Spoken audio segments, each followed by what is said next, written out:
After the Roman invasion, rural people continued living in thatched roundhouses, but elite Romans and Britons built grand dwellings in the rectangular style of Rome, and one of these lies under Roman Way on the outskirts of Shillingstone. Everything in this cabinet comes from that family house.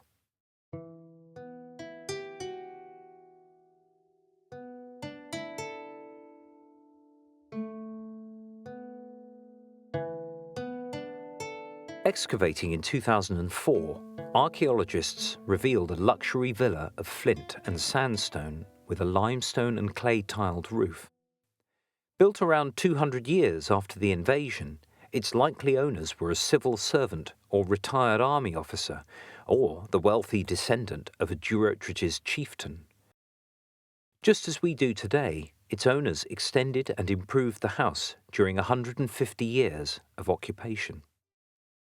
The western end of the villa devoted a whole suite of rooms to Roman customs of bathing and beauty. We have a tiny pair of bronze tweezers. There are some small bracelets, one only 3 centimeters thick and 2 inches across, perhaps for a young girl's wrist. There's a smooth spindle wall nearby. There are bone hair ornaments used by the villa women. One hairpin is complete, about 4 inches long, still with its pointed end, and all have carved heads.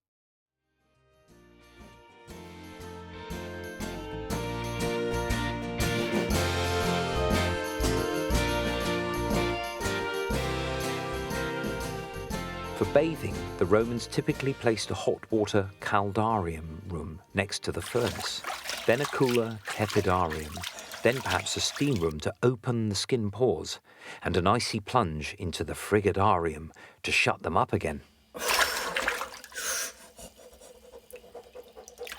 Tingling and in a clean toga, a hungry bather might stroll into the inner courtyard to smell what the cooks were preparing in the outdoor kitchen ovens.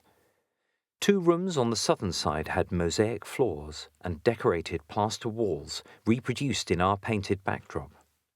Both rooms had floors and walls heated by hypocausts.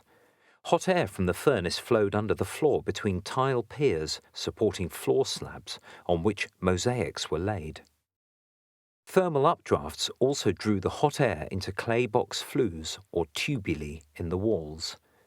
Our yellowish fragments suggest hollow, rectangular boxes, which were cemented together vertically floor to ceiling in the masonry wall, then plastered over and decorated. The fragments have grooves impressed into the side, facing outwards, providing a key for the plasterwork. Flues vented at the eaves of the house to let smoke and gases escape and draw heat up from the hypocaust. More building materials from the excavation are at the bottom of the display. There is a keystone, the broken base of a stone pillar, clumps of mosaic tiles still joined with cement, and fragments of painted plasterwork.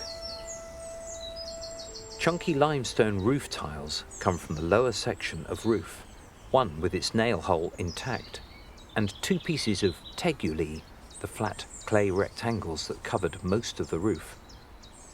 Adjacent teguli were bridged by an imbrex, the tapered vertical half-cylinder whose descendants cover Mediterranean roofs today.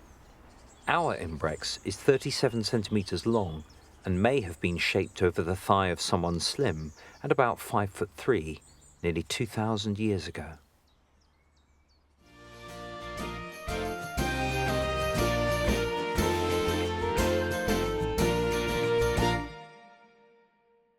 The Villa family demanded strongly flavoured sauces with their meats. One favourite Roman sauce, garum, was made from fermented and salted anchovies, and just the smell of it might repel a roundhouse dweller. Sauces of fish, meat, herbs and spices, honey, olive oil and wine were pulverised in the Roman food processors of the time, mortaria. They are thick clay bowls, some creamy-coloured and others reddish, and were about the size of a soup plate, with grit embedded in the bottom to act as teeth, while ingredients were pounded against them. Some mortaria had a wide rim for lifting them and a lip to pour the sauce into a serving vessel.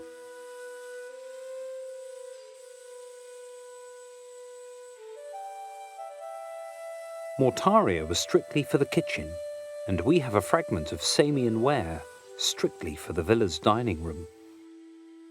The full size is difficult to guess at, but the fragment comes from a wide, almost flat serving plate and has two fine circular bands of stamped decoration.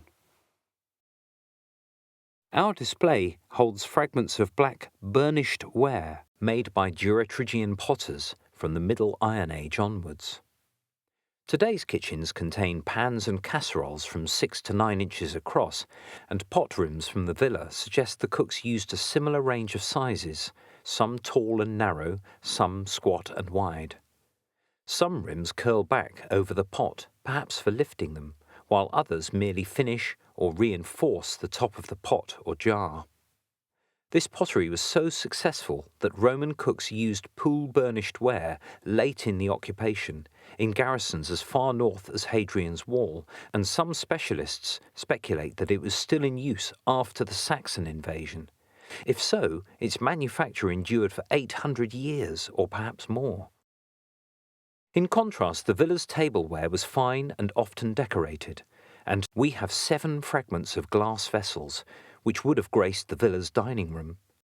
Some are clear, thick and flat, perhaps fragments of plates used by the villa family. One piece of blue glass has fine horizontal lines and a flattened rim, and might have been a drinking vessel. This clear glass fragment may be from a small bottle or jug for pouring sauces. Some of the villa's iron knives are displayed in a protective case, and though encrusted with rust, their different shapes can be made out, the foremost having a wide blade, resembling a cross between a fish knife and a cake knife, and perhaps used to lift food portions from a serving dish onto a plate.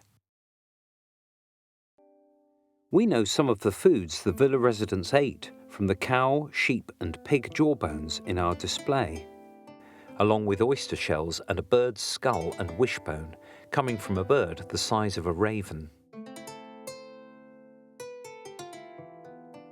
British taste buds must have balked at the strong Roman flavours at first, but perhaps the more adventurous roundhouse dwellers learned to savour them, like some of us love Indian and Chinese food today.